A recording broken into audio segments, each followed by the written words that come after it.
I and I alone take full legal responsibility sa lahat na nagawa ng mga pulis pursuant to my order. Ako ang managot. At ako ang makulong. Huwag yung pulis na sumunod sa order ko. Kawawa naman. Nagtatrabaho lang. Yun ang gusto kong sabihin sa Pilipino. At mabutit niyaya ninyo ako dito.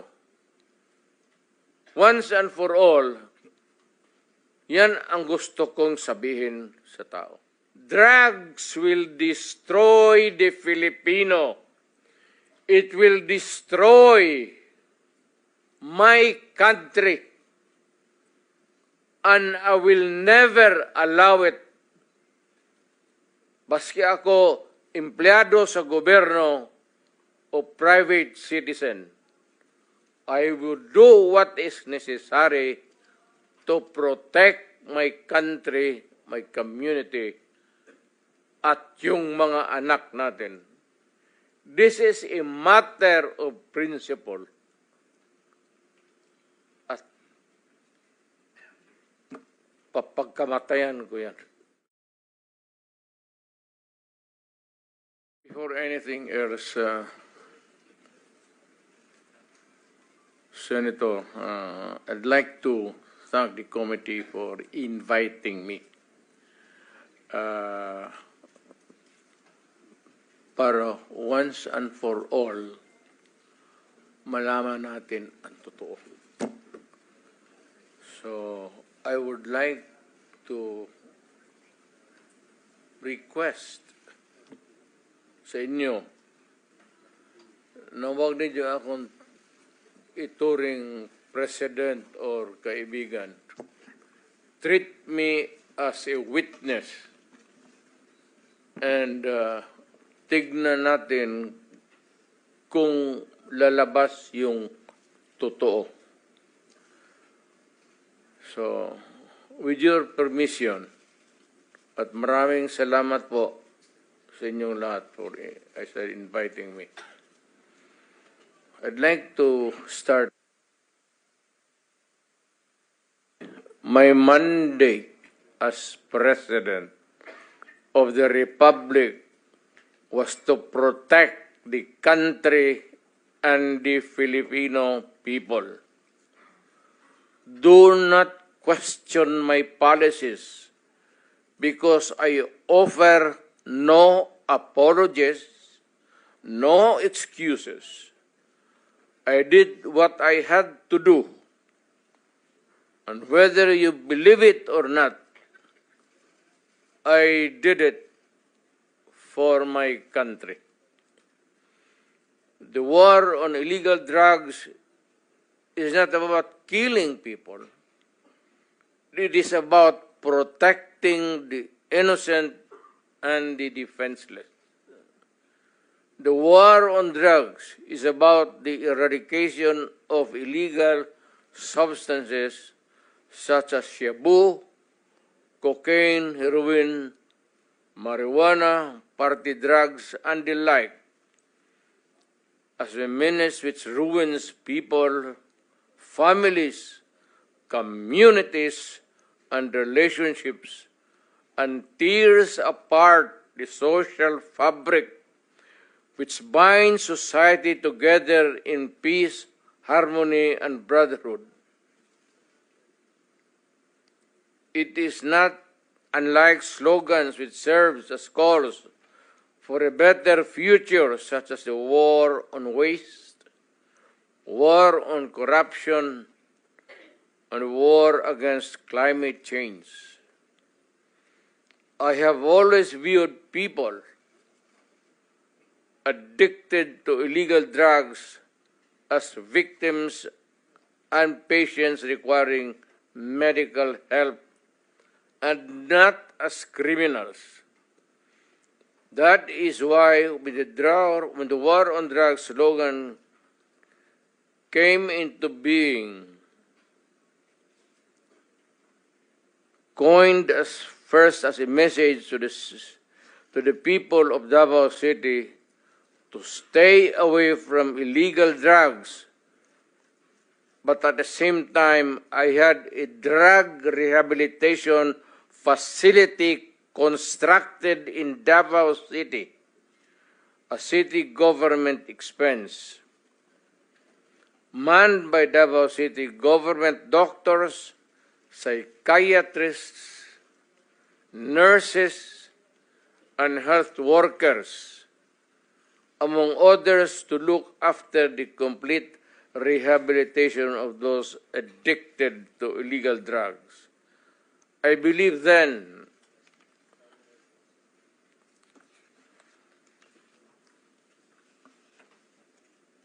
and I still believe now that rehabilitation and not fear of death or incarceration to be the key to the return of the addicted individuals back to the mainstream of a just and forgiving society. But no mistake about it, I hate drugs. I loathe the purveyors, the merchants, and the pushers of this demonizing element. I have not failed to emphasize this from the very day of the campaign when I ran for the presidency in 2016. This was my covenant with the Filipinos who believed in me. And to this day, must still agree with what in government have achieved. It is unfortunate that drug-related crimes are on the rise again. Every day you can read about children being raped, people getting killed and robbed. And just recently, a drug den was raided within the Malacanang complex. This clearly manifests that the purveyors of this menace are back in business.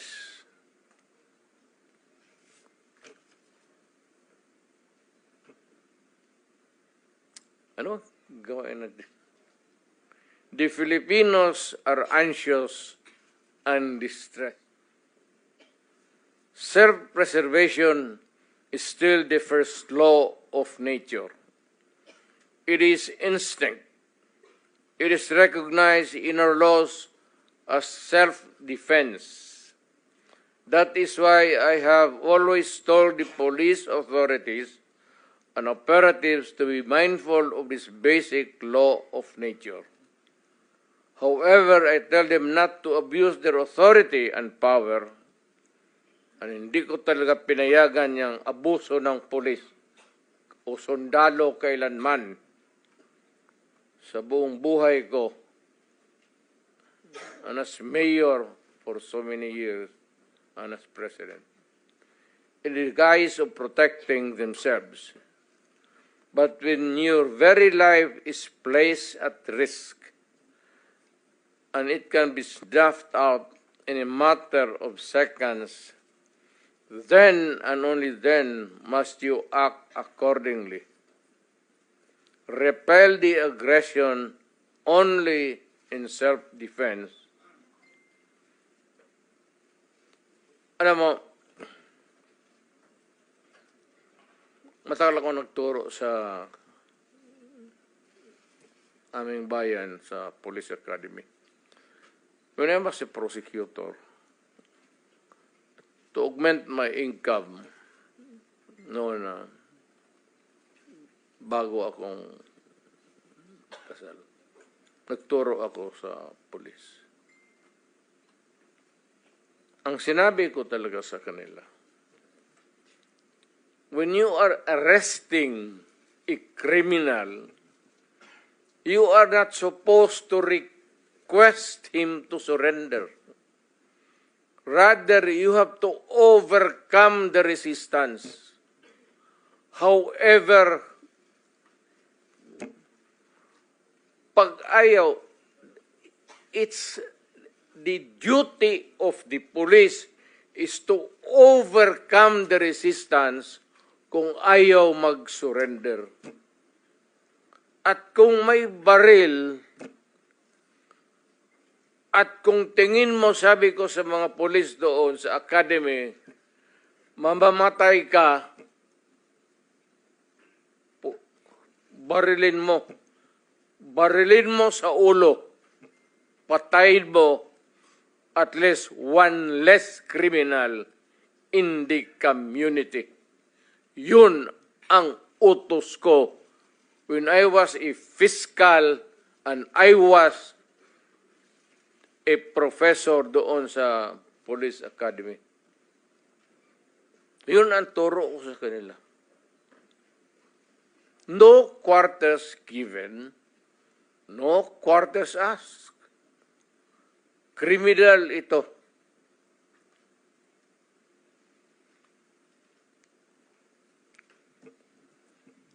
Repel the aggression only in self-defense. Do not make orphans of your children and widows of your wives. I don't want that in my conscience as mayor and president. Hindi ko mabigat yan sa konsensya ko. I have warned, but before that, my job as president was never easy, and it was not meant to be. I have tried to do the best I can to address the problem of illegal drugs firmly and without compromise. For all of its successes and shortcomings, I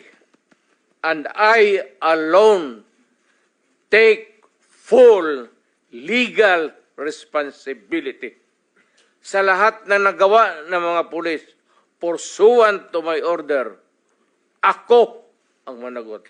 At ako ang makulong. Huwag yung pulis na sumunod sa order ko. Kawawa naman. Nagtatrabaho lang.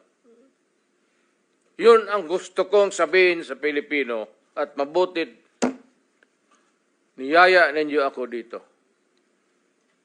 Once and for all, yan ang gusto kong sabihin sa tao.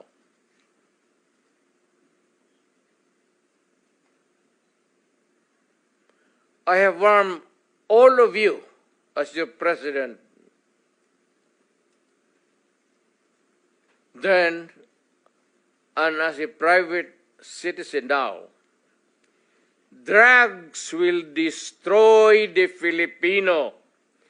It will destroy my country, and I will never allow it.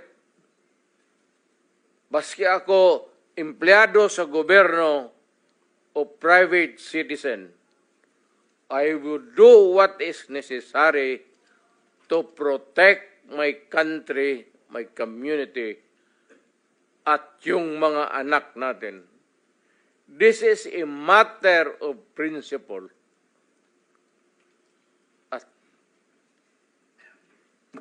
Papagkamatayan ko yan. Maraming salamat. I'm ready to answer your question.